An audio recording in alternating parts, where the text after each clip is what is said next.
Straight to the Sa point. kauluhan, kampo ni Vice Presidente Sara Duterte ni question sa legalidad sa mini trial nga gihimo sa House Justice Committee sa impeachment complaint batok kang Vice President Sara Duterte.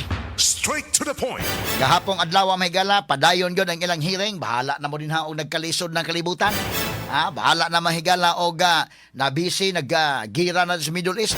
Basta ang ila mahigala, impeachment lang gihapon ni VP Sara. Natarig pagtagad do butagam issue og statement sab si VP Sara labot ani atong i-discuss unya mga kagalaan og ang mga panghitabo sa Justice Committee sa House of Representatives kagahapong adlaw ato sa nangisgutan mga sukit tig paminaw. Article 3, Section 4 of the 1987 Constitution provides, no law shall be passed abridging the freedom of speech, of expression, or of the press, or the right of the people peaceably to assemble and petition the government for redress of grievances. Maukini ang haligi ug sukaranan nga gibasihan ni ining tulumanon. Straight to the point. Tulumanon sa patas ug labas nga mga balita, interviews, investigative reports, undanon nga mga diskusyon ug di prinsipyo mga komentaryo. Straight to the point. Straight to the point. Kauban ng Cebu Metropolitan Catholic Mass Media Awards, Best Radio Commentator, Best Newspaper Columnist, and Best Public Affairs Anchor. Attorney Rufil Fernandez Banyok. Attorney Rufil Fernandez Banyok. Straight to the point. O karon, ania ang inyong anchorman. Straight to the point. Now, kini manggod mga higalang impeachment case. Batok ni Vice President Sara Duterte. Mao man gini ilang gi-insist mga kagalaan bisan pa man sa atong kahimtang ron sa panahon nga grabe ang krisis. Ang mga ordinaryong tao naka-feel na dili na maoy focus sa ordinaryong tao. Ang tiyan ron may naigo ron. Ang bayranan sa gasolina mahigala, ang domino effects ana, bayranan palitunon ang bugas mahal. Ang MCW di gani ni announce pod mahigalang mamahal pod sila. Unsa may mahitabo inis kurente. Magmahal ning tanan mga kaigalaan agungoy ang katawhan. Unya ang sweldo wa man mamahal. Diha nang problemang dako. So kini maoy angay tagag pagtagad o pangitaag pamaagis gobyerno nga dili taon mga higala palabian ang iyang katawhan nga lisod gyud kaayo mga sukid dig paminaw. Pero wa man di aman mahigala lang focus gyud sa pag-impeach si Sara. Na sige ato mahigalang tagag pagtagad. Pero ang mga ordinaryong tao mo na nga kung makabantay mo mga tao pag-agi mahigalas mga OFW mismo, wa, gitagdas BBM. Ano man, kaya ba man mga tao nga di man kadimao ng imong pamaagi? Pagpanguli sa mga OFWs nga nisugat sa BBM dito, wa lang yun, wa hangop mga higala, wa kuan. Wala, nga naman, tungod kay kanang mga tao kamao na, dili ni mo ma-underestimate ang ilang understanding, oy. Bisag karon ang priority ron mga higala ang ordinaryo nga si Juan de la Cruz ron. Ang gutom ron mga panahona. Moy grabe mga sugid paminaw. Pila ka mga kumpanya ang padong manirado, pila mahigala ka mga gas stations ng 400 kapin ang nanirado, pila ka mga companies anang retrench sa Indekin. Straight to the point. Kami diras diwa HP kami mo na kung ingon. Managlahi ang atong experience. Managlahi ang atong kasinatian, mo nang managlahi ang atong opinion. Kami just diwa HP kami may frontliner good. Ang ato mga igsuon mga kabos nga muanhin nato. Kasabuta unsay ngo sa ato mga igsuon. Pila man ka mga kumpanya ron anang retrench na. Tungod mahigala sa nahitabo nga daan na to na problema kanito plus karon di ay problema sa Middle East. February 28 mga higala gisugdan ang gira unsa na mate karon March 26. Hapit na gyud usa ka buwan day ken. Kana nag-agungoy na ang mga kumpanya, mga higala, doon na na'y mga nang retrench. Tinood lang, doon ako mga istorya gani, kagahapon lang daan, labi na sa mga construction companies day. Kaya, karong panahon na, hunong ka, nagtukod kag balay karon, nagtukod kag building karon, na kay project karon, muhunong sa kakadali, kay puting mahalas mga materials. Nganong mahal man, ang paghakot lang daan anak mga higala, nigasto man ka sa paghakot palandaan ang gas ana. Sumuna nga piltin dako ang problema. So mga construction companies doon na mga higalay ng retrench, why mga projects, kay siyempre mo man tay project ron sa unta man ni. Ha? Pizza 28 sa Marso usa ka buwan na ang gira mahigala diha sa Middle East. Mo nang hinaot ta masulbad in taon. Hinaot unta nga magkasnabot unta. Og di magkasnabot mahigala porbida. Ma-extend pa ginang gira. Basig parihaon na lang sa Iraq mga kaigalaan nga wa man gyud mo surrender to sa Damab. Ibombardiyo na lang gyud taman sa ginhawa hantod nalinaw pagkahuman. Pero mo take time man gud na. Mo take time. Unya panalitan og ibutang tag unsay mahitabuan kay to na mga higalang mga sakop sa Marines to na karon gipun-an pa mahigalag deployment dito sa Middle East. Ang 82nd Airborne Division to ana. Pero mo lagi na malangan kita. O malangan ta karon, dugang pa mga higalang kagutom ang mga tao gyud. Problema dako. Wa ra ganita ha. Kining atong problema diri mga kaigalaan igor tas bagulbol sa presyo. Ang ilang problema to sa mga silingang mga countries, ang mga missiles ko mga lupad. Mao na dakong problema mga sukitig paminaw. Pero ang ila mahigalang gi atubang ron impeachment ni Sara. Na mga tao kasabot ana usaban na sila di man ni mao priority ron. Mismo si Bam Aquino ha. Nakasabot, magdayon niyan dagan, sa dili priority, ang impeachment. Pagkadaog na, lahi na po iyang baruganan. Samot karon nga ni ay gubat mahigala sa Middle East. Wa man gyud patulato yung sa mga higala kagahapon, atong tik-apon mga kaigsunan, kining maong insidente kagahapon. Si Congresswoman Luistro mga higala, mihimo sa opening statement atol sa hearing didto sa House of Representatives. Kay doon na magoy mga steps ani. Number 1, tan-aon o ganang impeachment complaint sufficient in form, sufficient in substance. Ikaduha, ikatulo, sufficient on grounds. Ikaupat, dunay hearing nga paghimuon aron pag-determine may gala kung doon na bay probable cause. Ikalima, pag-check og naay probable cause para nga ilan ang iadto sa plenary kanang maong impeachment complaint. So ang karon, ang stage karon ang hearing. Now, unsa may mahitabo day ani maong hearing? Wa mo tunga si Sara Duterte nimong hearing, unsa man na unsa may mga implications at ipadayon human lamang sa pipila ka mga pahinumdom. Ang Cebu Metropolitan Catholic Mass Media Awards, Best Radio Commentator, Best Newspaper Columnist, and Best Public Affairs Anchor, Attorney Rufil Fernandez Banyok, sa Straight to the Point. Straight to the point. Now, atong balikan mahigala gahapon si Congressman Luistro ni ining iyang pamahayag mahigala, okay? Okay dong, sige atong paminawon dong. Kini. Participation of the Vice President, and even in her absence, this committee will proceed. Lahat ho ng kawani ng gobyerno. Okay, pause adong. Pause adong. Names, okay. Tarawa ha, mo attend sa gilim attend, this committee will proceed. So kining maong committee mo padayon. Okay. Ipadayon. Kay naaman mga higala sa rules na, nga naa naman na ron, naa naman sa House Committee on Justice, inyong buhaton ang mandate ninyo. Now, kanang dili mo appear ang Vice President or mo appear or dili, iya na mga higalang option. Option na, inapart mahigala ni Vice President Sara Duterte. Kaysa man maoy, respondent ani. At kung explain niya itong dugang, no?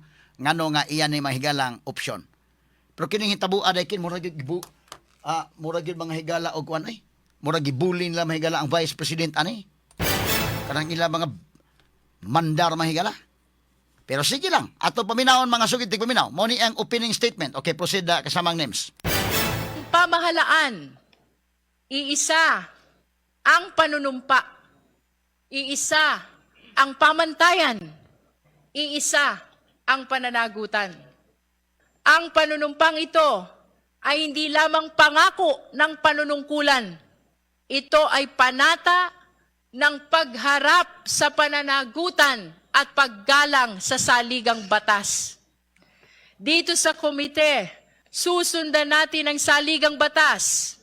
Hindi natin tatalikuran ang ating tungkulin. Iyan ang inaasahan ng taong bayan. hindi pag-iwas, kundi pagharap, hindi katahimikan, kundi pananagutan. Sapagkat ang panunumpa ay hindi lamang binibigkas sa simula. Ito ay pinatutunayan sa bawat pagkakataon na tayo ay sinusubok. So regardless of the participation of the Vice President, and even in her absence, this committee will proceed. We will do our duty with resolve, without hesitation, and without delay. The Constitution entrusts the House with the exclusive power to initiate impeachment cases. And this committee stands at the forefront of that responsibility. Tayo lamang, ang Committee on Justice lamang, ang tahasang binigyan ng ganitong tungkulin sa saligang batas.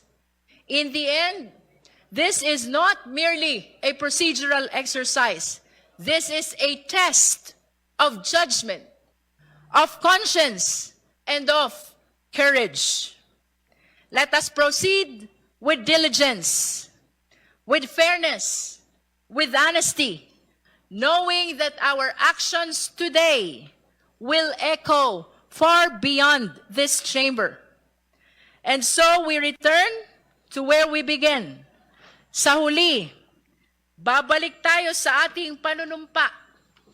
I do solemnly swear that I will faithfully and conscientiously fulfill my duties, preserve and defend the Constitution, execute its laws, do justice to every man, and consecrate myself to the service of the nation. Madaling bigkasin, pero mahirap panindigan. Ang tanong, para sa lahat ng kawani ng gobyerno, para sa lahat ng opisyal ng pamahalaan, para sa vice-presidente, tinutupad ba natin ito? Pinaninindigan ba natin ito? Iyan ang tanong na sisimulan nating sagutin dito sa impeachment na ito. So regardless of the participation of the Vice President, and even in her absence, this committee will proceed.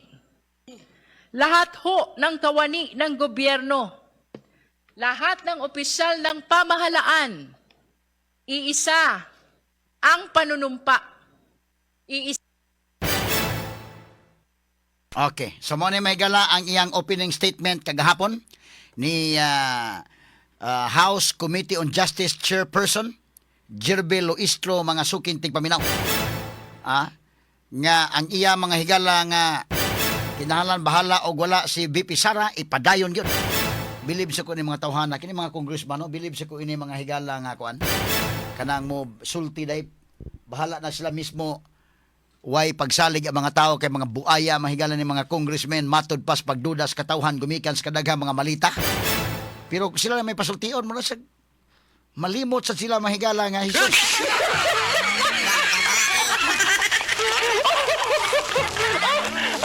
Si Romaldes mga kay wa gyud hantod ron si Romaldes.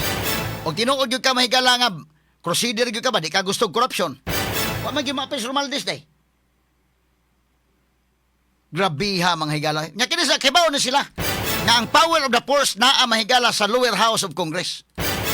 Dili na mo galaw na dihagway wa mahigalay mando sa speaker oy. Sa pagpanggawas ana mga insertions, pagpanggawas ang mga kwarta, di mahimong inosentes Romaldes anang kalakiha oy. Pero kini sa pasultion mahigalap, maayo kay mo dag istorya. Diri asa kini ni ang House Committee on Justice maayo mo dag istorya. Sa gawas pod maayo pod dag istorya. Mao man ni siyang kini ni ang maayo kay mahigalang mo istorya about ni Romaldes sa Samanto Bay. Atong kuan sa to kada names, sa Samanto names. Katong rally nila names. Katong pasidunggan si Romaldes, ba ba to? Sige ko no. Na ba na kuan na ba to? Sige balik na sa ni gamay be. Balik sa ni gamay ni paminaw samtang ready pa na to tong usa. Kana sige. Di mabati ang Dahil of the Vice President. Kana sa be. Kana sa tunahon. Sige kana ipabati ta sa The kuno. participation Kana of the Vice President, and even in her absence, this committee will proceed. Lahat ho ng kawani ng gobyerno, lahat ng opisyal ng pamahalaan, iisa ang panunumpa, iisa ang pamantayan, iisa ang pananagutan. Ang panunumpang ito ay hindi lamang pangako ng panunungkulan. Ito ay panata ng pagharap sa pananagutan at paggalang sa saligang batas. Okay. Dito sa komite, Please. susundan natin. Okay. So, may kayo mo dalang istorya, no? Di kin ba imbisigaran si Romaldes? Kay siya man po may mo dalang istorya nga itong Romaldes sa Samantodong. Be, ato'y pabati dong. Kani. Oh, mo ni siya Jirbel Ruistro. Bebe. Of the people, the best speaker of the Philippine Congress, pinakamalakas sa palakpakan sigawan, Speaker Martin Romualdez! Sa panahon ni President Bongbong Marcos, sa panahon ni Speaker Martin Romualdez, correct me if I'm wrong, bumaha at bumagyo ng biyaya dito sa ikalawang distrito ng ating lalawigan. Kaya may AX dahil ni Speaker. Kaya may akap dahil ni Speaker. Kaya may tupad dahil ni Speaker. Kaya may mga barangay road dahil ni Speaker. Kaya may patubig dahil ni Speaker. At kaya may groundbreaking ngayon dahil ni Speaker.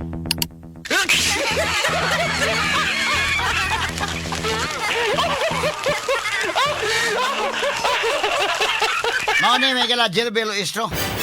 Ang ato ba og fair lang mga higala nga kini ni ang pag tan-aw sa investigasyon ba. Wa man gyud hantod ron, wa gyud in taon si speaker.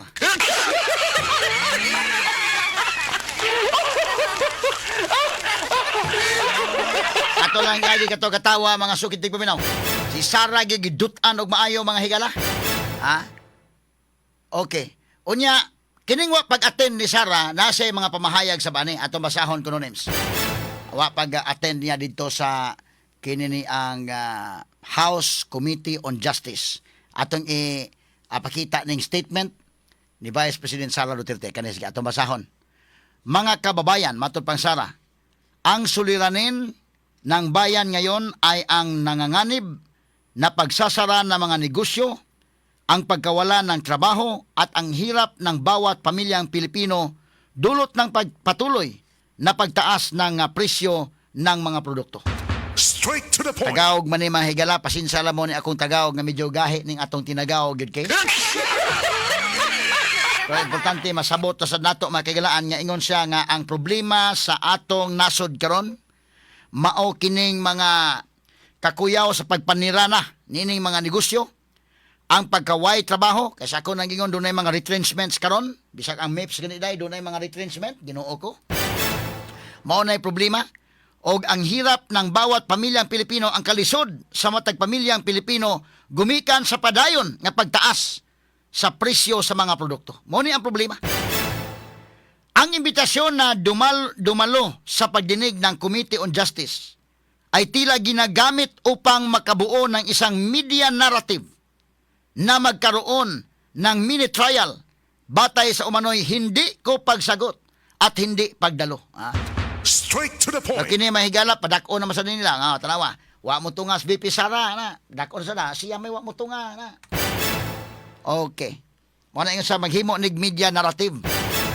Sa ganitong paraan ginagamit ang mga pagdinig upang makapagsagawa na naman ng ang House of Representatives ng ikatlong fishing expedition laban sa akin. So kini mahigalang mao nga hearing gihimo na sad mahigala aron nga makahimo ang House of Representatives og fishing expedition. So wa gi ebidensya ni nanagat pa ni mga kagala ebidensya. Nanagat pa.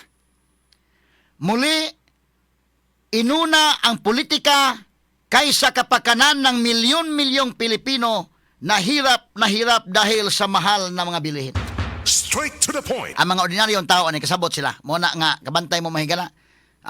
Kahibaw sila.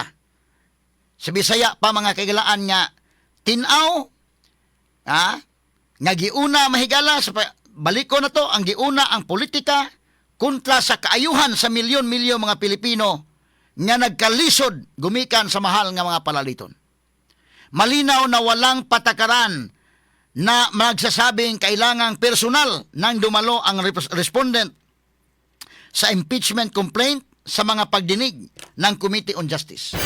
Tinaw mahigala nga way mga balaod nga nag-ingon nga kinahanglan gayod nga personal nga mutunga mahigala ang respondent ang sinumbong sa impeachment complaint sa mga hearing diha sa Department of Justice, diha sa House Committee on Justice.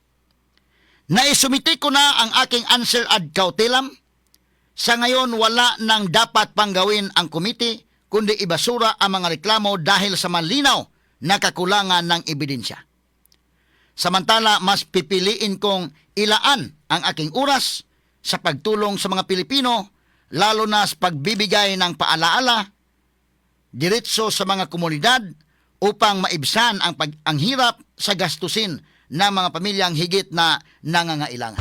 Straight to the point. Mao ni may galang giingon ni BP Sara nga kini fishing expedition laing panagat mga sukitig paminaw wa sila ebidensya og unya kini ni ang gigamit sa pamulitika kining mao mga higalang hearing diha sa House Committee on Justice. So muna nga para niya samtang naamo diha lahi ang inyong prioridad para ni Sara pipilion kong ilaan ang aking oras sa pagtulong sa mga Pilipino. Ha? So samtang sige mo din ha, naamo diha sa hearing-hearing. Si Sara mahigala gusto niya nga iya mga kagalaang igahin ang iyang oras aron sa pagtabang ngadto sa mga Pilipino. Straight to the point. Although mahimong limited ra iyang tabang gumikan kay Vice President raman siya, giibanan pa gyud sa budget, mahimong malimited ang iyang tabang pero naningkamot si Sara Duterte mahigala pag-adto sa mga kabus. Pagpakita dito mahigala aron nga ilang ma-feel nga bisan sa kalisod ni ang inyong leader, nakig-uban ninyo. Straight to the Doon point. naman ko na impact sad mga sukintig paminaw. So mo ni ang gibuhat ni Sara. So sakto mga kaigsunan kining gisulti ni Vice President Sara Duterte nga way patakaran. Nga nag-ingon nga kinahanglan personal gyud nga mutunga ang Vice Presidente kay mo man ilang gipadako ron wa mamutunga Sara. Kini nga level mahigala sa House Committee on Justice. Kana nga level. Dili kinahanglan nga mutunga ang respondent. Under sa rules sa impeachment mga sukitig paminaw, even if the impeachment complaint will be transmitted to the Senate, even if the case will begin sa iya mga higalang pagdunog, doon na full-blown trial in the Senate, the respondent is still not compelled to attend mga sukintig paminaw. Straight to the point. Bisag pag na nasa Senate, dili man compelled ang respondent sa pag-attend. O ang pag-presenta ng respondent ay dili mo i-present na or dili, nana sa option sa dipinsa kung ila mahigalang i-presentar si Sara atol mga higala sa impeachment or dili ba. Straight to the point. At di option na mga kagilaan sa defense lawyers kung ila mahigalang isalang si Sara dito or dili. Especially karon kung ang ebidensya kuwang o sa korte pa na mahigala mahimo maganing file nimo nag demurrer to evidence. Kung kuwang gyud ang ebidensya. Kay ang burden of proof pagprobar mahigala na aman sa prosecution. So kini mga kaigalaan gipadako ng istorya nga wa mga kaigalaan magatunga Sara. Kanang wa pagtunga ni Sara violation man na under sa rules anto magdili. Dili violation. Option ka na sa respondent umutunga ba siya o dili. Now, ug nakita ni Sara karon nganong mo participate pa man ko sa hearing sa House Committee on Justice nga wa mo ko hustisya makuha diha. Mabasa nimo, tanaw nimo, sufficient in form, sufficient in substance, sufficient in grounds. Ang kang BBM, dugay rang gibasura. Ang iya. Nakita ka sa voting mga kagilaan. Kita ka sa numbers game ang ni. Inig-voting pa mahigala, may lagnay usang mabutan sa kang Sara. So muna, tanaw niya, kung ikaw mo i-lawyer ni Sara, tanaw ni mo, watay paglaom niya sa House Committee on Justice at our option na na. o mo participate dito dili. Dili kinahanglan ang Vice President nga sinumbong mo adto gyud. Dili kinahanglan. Kinumdaw mo mahigala sa kaso ni President Joseph Estrada kaniadto. Even kadtong maong kaso didto na sa Senate Impeachment Court. Ito nga bagod sa irap day. Wala, because not necessarily. It is not required under the rules. Ngayon mong patungahon kanang respondent. Magpadayon na ng hearing niya because ang burden of proof naman sa prosecution, i-present niya ebidensya. Naadiha ang mga abogado karon sa depensa. No need nga ang respondent mo to nga diha. Wala akong example kaninyo.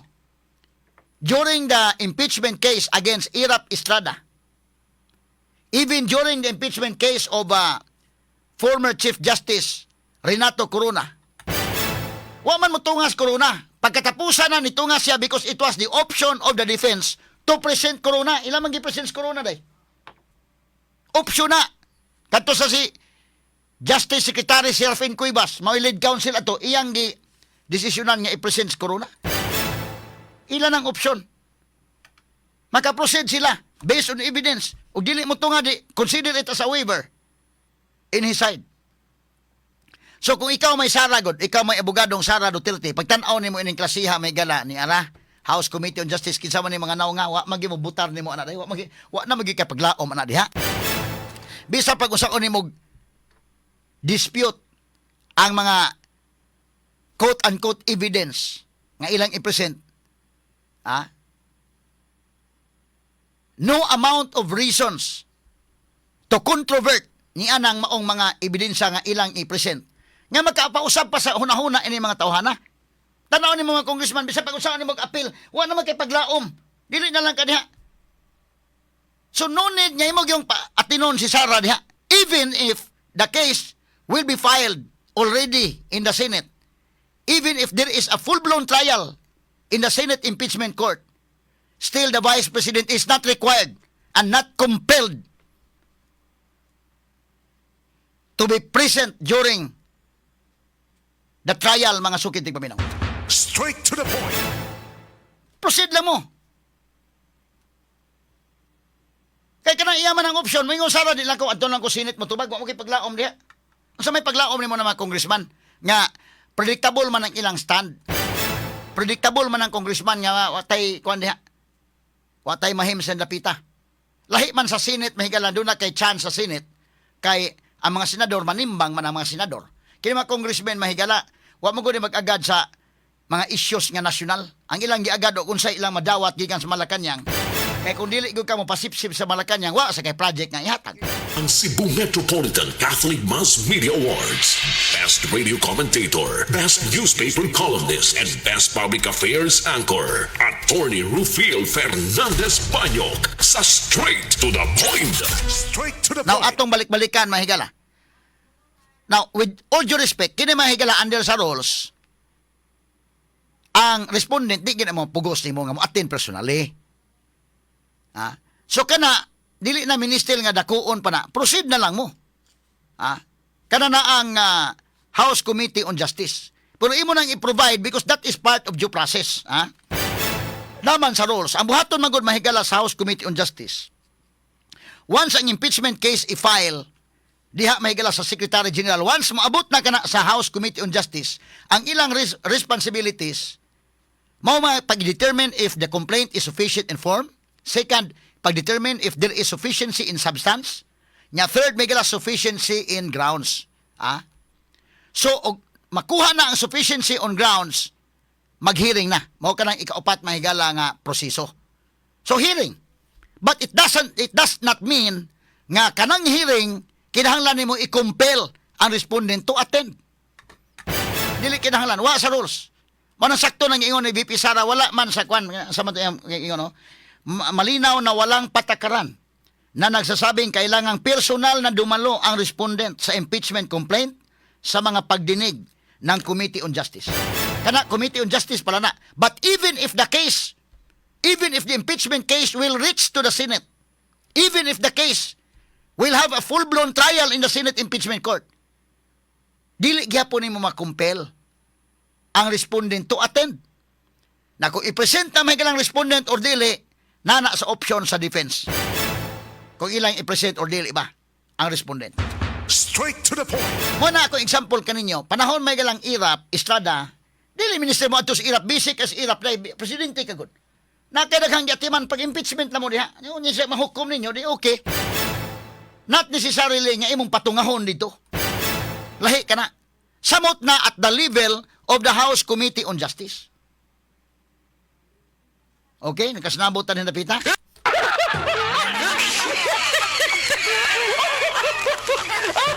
Mo manay kamatuoran, no?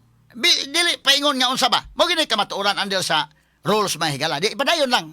Karon istro nga, okay, padayon lang mo. Napay mga dugang mga punto nga atong tagag pagtagad mga kaigsunan ha.